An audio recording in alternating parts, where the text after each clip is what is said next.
चक्रव्यूह को भेदना जानता हूँ, हमने चक्रव्यूह को भेदा है।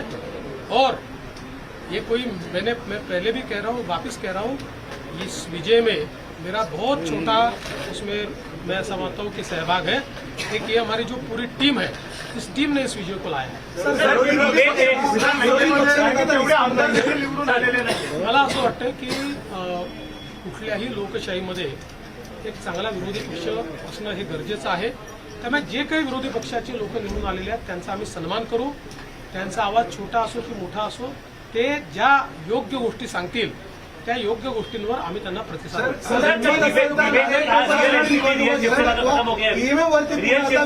मराठी बॅलेट पेपरवर निवडणुका घ्या आता असं विरोधक म्हणतात, काय सांगा? आम्हाला ते माहितीच होतं। जर झारखंडमध्ये झारखंड मुक्ती मोर्चा जिंकला तर तिथलं ईव्हीएम टॅम्पर प्रूफ परफेक्ट एकदम जनमताचा कौल लोकशाहीचा विजय। आणि महाराष्ट्रामध्ये हे धाराशाही झाल्याबरोबर लोकशाही खतऱ्यात आलेली आहे, ईव्हीएम प्रॉब्लेममध्ये आहे, ईव्हीएम टॅम्पर झालेला आहे।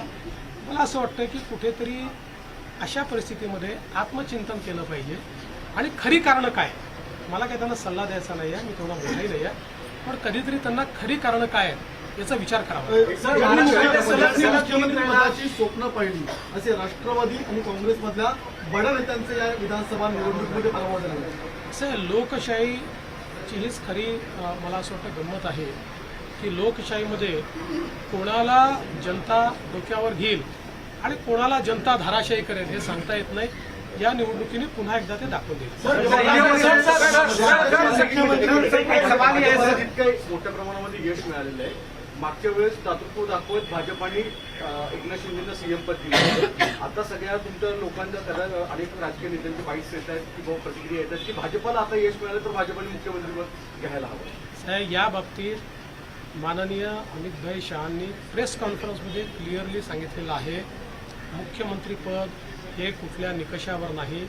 मुख्यमंत्रीपद तीनही पक्षाचे नेते एकत्रित बसून ठरवतील।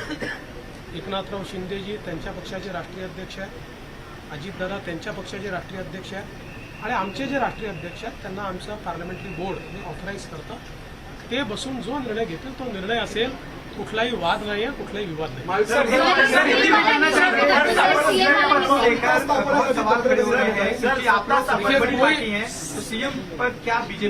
सीएम पद के ऊपर कोई भी विवाद यहाँ नहीं होने वाला, क्योंकि पहले दिन से ये तय है कि चुनाव जब संपन्न होगा तो चुनाव के बाद तीनों पार्टियां मिलकर इसको तय करेगी।